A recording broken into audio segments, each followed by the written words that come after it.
Thanks, Jesus. Medicus. Zostin with him, Medicus. You know you're in the Athens of America, as you just heard. We're very proud of that. So it's great to have you with us. I really have an apology to make to all of you. You know, if I had beaten Bush 1, you'd have never heard of Bush 2, and we wouldn't be in this mess. So it's all my fault. It's all my fault, and I feel that every day. Several years ago, I was telling some of the students here when we were talking informally, several years ago, I was asked to MC the Greek Independence Day celebration that we have here in Boston every year. And there was a parade, and then we ended up at City Hall and on a balcony with thousands of people on the plaza.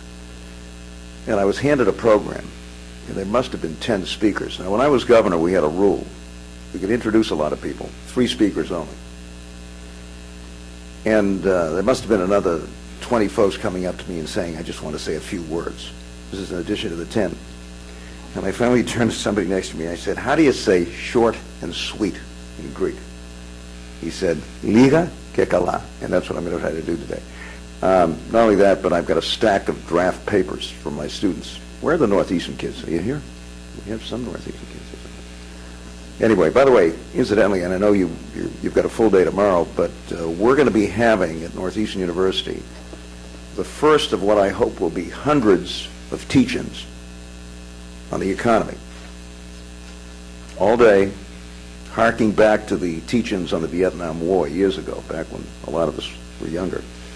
And my hope is that beginning here, hundreds and hundreds of campuses around the country will do this. I mean, I think the Occupy kids have done a service to this country in getting us talking about jobs and the economy instead of austerity, which, by the way, never got any country out of a recession. We tried it once under a fellow named Herbert Hoover, and we had the worst economic crisis in history. But my hope is that you guys on your campuses all over the country will begin organizing the same kind of teach-ins that we did back during the Vietnam War. All day, lots of folks talking about the economy, how we get ourselves out of this thing. It gets you guys and your colleagues and your friends to work. And we're going to begin that tomorrow from 9 until 4 at Northeastern University. And as I say, well, I know you can't make it. I hope we can get this thing going all over the country. I'm going to talk to you briefly about change and about how you bring about change. Because unless you and young people like you get serious about getting deeply and actively involved in the politics of your communities and your state and country, we will never have change. And it's not that difficult, folks. We have the most open political system in the world here in the United States of America. If it weren't that way, then a Greek kid from Brookline, Massachusetts, just over there, could never become the governor of this state and at least have had an opportunity to become the president of the United States. There's no magic to this. You don't have to get anybody's permission. And I thought I'd talk to you just briefly about my own political career, just to give you a sense of how you do this. I grew up in the town right next to us, just on the other side of the turnpike. My father came to this country in 1912. He was 15 years of age. His parents were Mytilene, but like a lot of the islanders, they went over to the mainland, and he was actually born in the town of Adramiti in Asia Minor, not too far from Ivali, Port City. And at the age of 15, he decided he wanted to come to the United States to get an education, which was quite unusual at that time. Most of the Greeks that came over here were coming over here to get a job. His father was furious, didn't want him to go, and when he finally said, I'm leaving, and got on that boat in Ivali to go to Mytilene to stay with a fairly prosperous uncle who paid the $50 for him to get on the boat and come to the United States, his father actually sent his uncle a note saying, tie him up and send him back to the meet. Don't let him go. Came over here. He had a couple of brothers working in the textile mills up in Lawrence and Lowell, northeastern part of the state.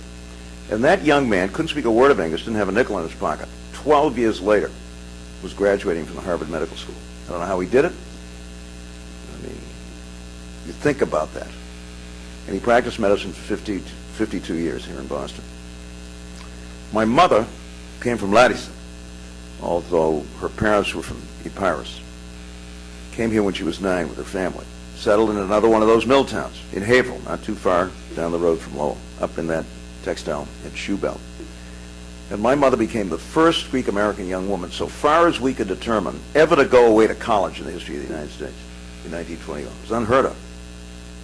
Why? Because she had an elementary school principal named Stanley D. Gray, who had a special way with immigrant kids, saw something in this little Greek girl, became almost a second father to her, encouraged her to stay in school and graduate from high school, itself very unusual at that time, and to go to Bates College in Lewiston, Maine. Graduated from Bates, Phi Beta Kappa, and became a school teacher. And years later, our oldest grandchild, Alexandra, went to Bates. And a week after she got there, she called Kitty and me, very excited. She said, "You won't believe this. I was in the library studying, and I looked up. There was a picture of Yaya on the wall."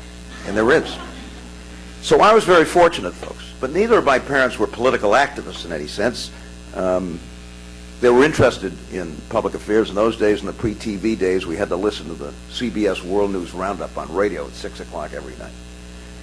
And Time Magazine was always there. Later on, I informed my father that Time Magazine was not the thing not to be reading. The publisher was a guy named Henry Luce, who was to the right of Marie Antoinette. And I kept saying to him, you know, it's much too conservative for you, Dad. But my dad was kind of a conservative guy. As a matter of fact, I only convinced him to register as a Democrat when I told him when I ran for the legislature that if he didn't register as a Democrat, he couldn't vote for me in the primary. And then reluctantly he said, okay, I'll register. And I started, folks, at the bottom of the political tree. Those of you outside of Massachusetts would know what a representative town meeting is, but in many of our larger towns, we have what is called a representative town meeting, a town legislature of 240 people, elected from precincts. You don't get paid. You meet about 6 times a year. But you got to run to get elected. And so while I was in law school, I decided I would run for town meeting, printed up a few cards, went out and rang every doorbell in the precinct, stood in front of the polling place for 13 hours, and got elected. And that was my first elective office. And from there, I ran for the legislature, and subsequently for governor, and then the presidency. It's hard work, but then anything worthwhile is hard work. And I would never, ever have been elected to any of these offices without the help of literally thousands and thousands and thousands of volunteers, because I used to run very intensive grassroots campaigns, precinct by precinct, town by town, city by city, and managed to become the chief executive officer of this state and at least win my party's nomination for the presidency of the United States. And if I could do it, you can do it. There's no magic to it. But it's important that you guys be thinking seriously about getting deeply and actively involved now. We've got an important election year coming up. I don't have to tell you how I feel about it. Not here to make a campaign speech, but we had Mitt Romney for 4 years around here. And to be subtle about it, the guy's a fraud. I could be more emphatic, but I'll leave it at that. But the fact of the matter is that we do have an important election year coming up.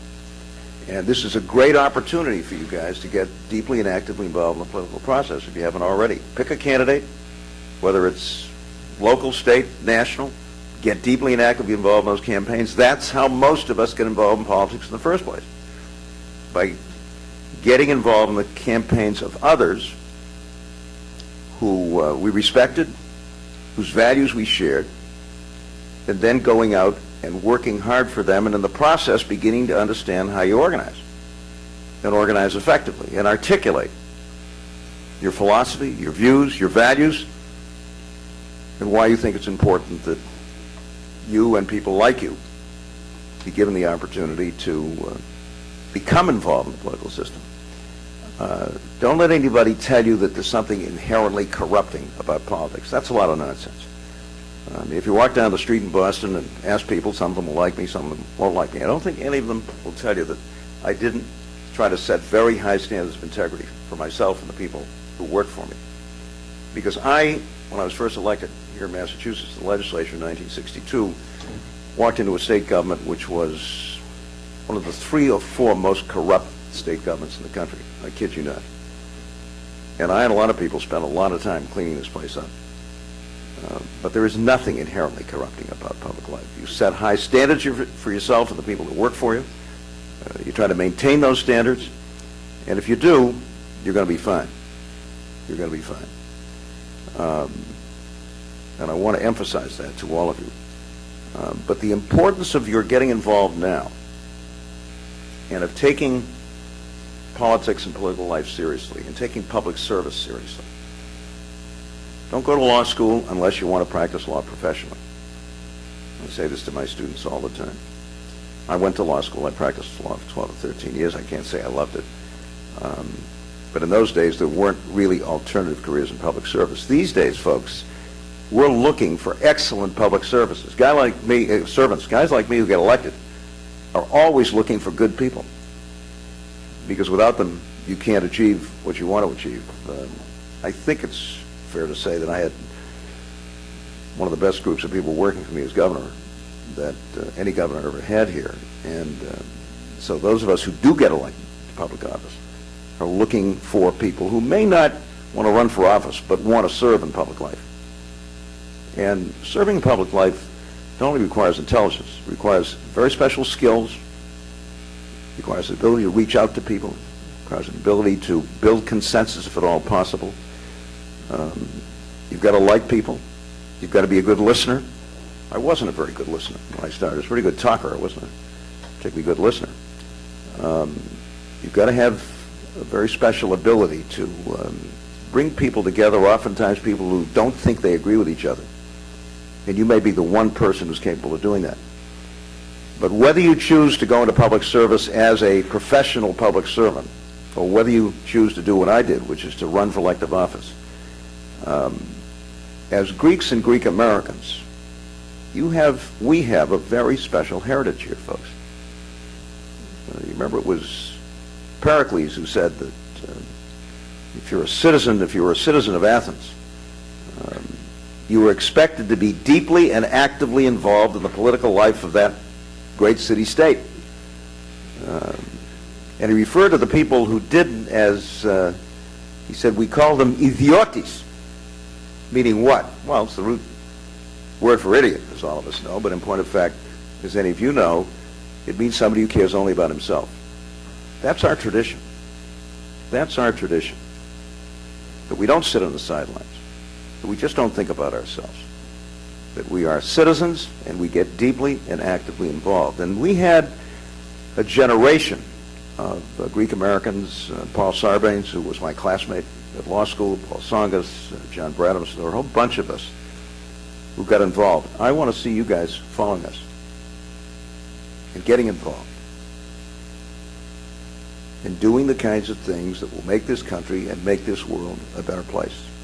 And don't let anybody tell you that you cannot do that. That good people working together can make a difference. Now, you've got to be an optimist. You can't be a pessimist. If you're a pessimist, don't go into politics. As I often say to my students, there are two rules in this business if you're going to go into public service. One, plan to live moderately.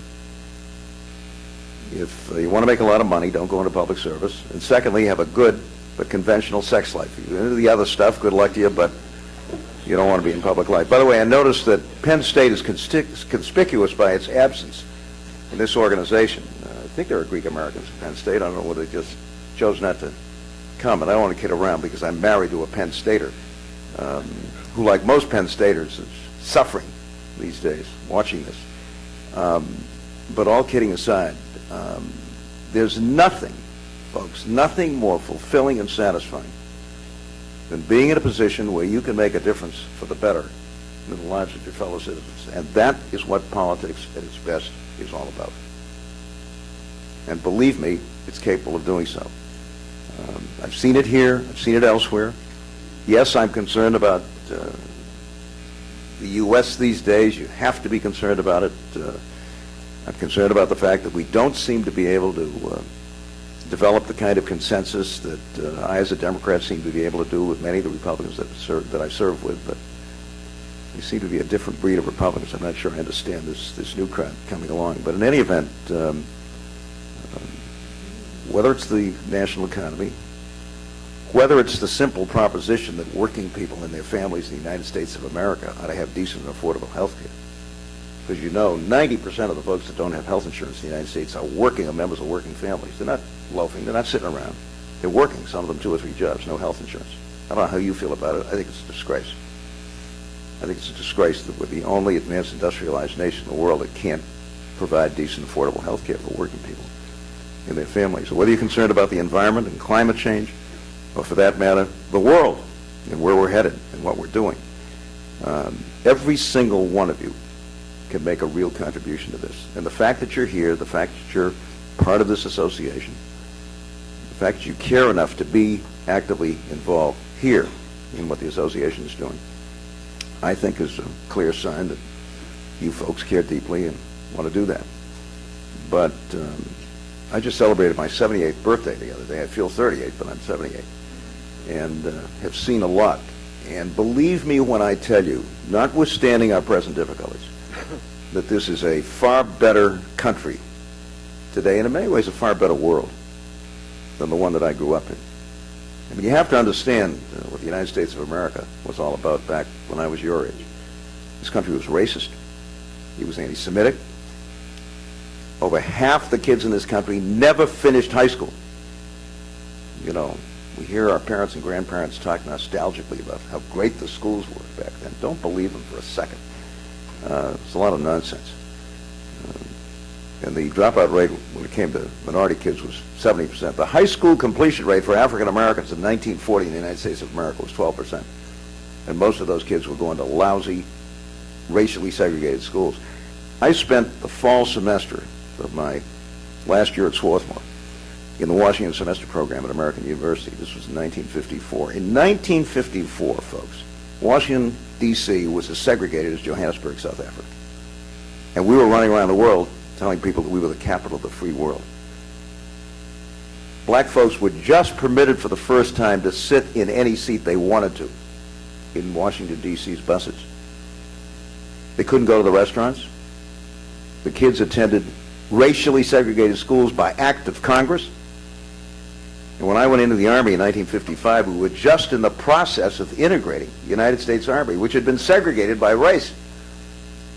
Sent all these black guys over to Europe to put their lives on the line for us in a segregated army. That was the United States of America. It's very different these days.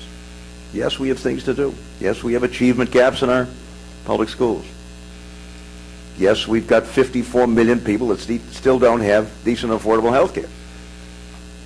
But to attack those problems from where we are now is a much more doable thing than what it would have been a half a century ago.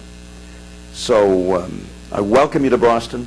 I'm delighted you're here. I hope you'll come back many, many times. This is a great city. We're very proud of it. We've worked very hard to make it so. But if I can be helpful in any way in responding to your concerns, to advising and mentoring those of you who want very seriously, as I hope many of you will, to get deeply invested and actively involved in the politics of this country, I'm more than happy to do so. I've got a busy teaching schedule. I work hard. The reason I've got to leave you is I've got a stack of draft papers that I've got to go through, and I read them carefully. I send them back with comments, all this kind of stuff. But we spend most of our time here in Boston. On the other hand, I'm on the West Coast, and we have some Californians here. Unfortunately, not from UCLA. I'm very disappointed. But I spend the winter quarter at UCLA. It's a tough burden, but somebody's got to do it, folks. So we drag ourselves out of New England late December. So I'm on the West Coast as well.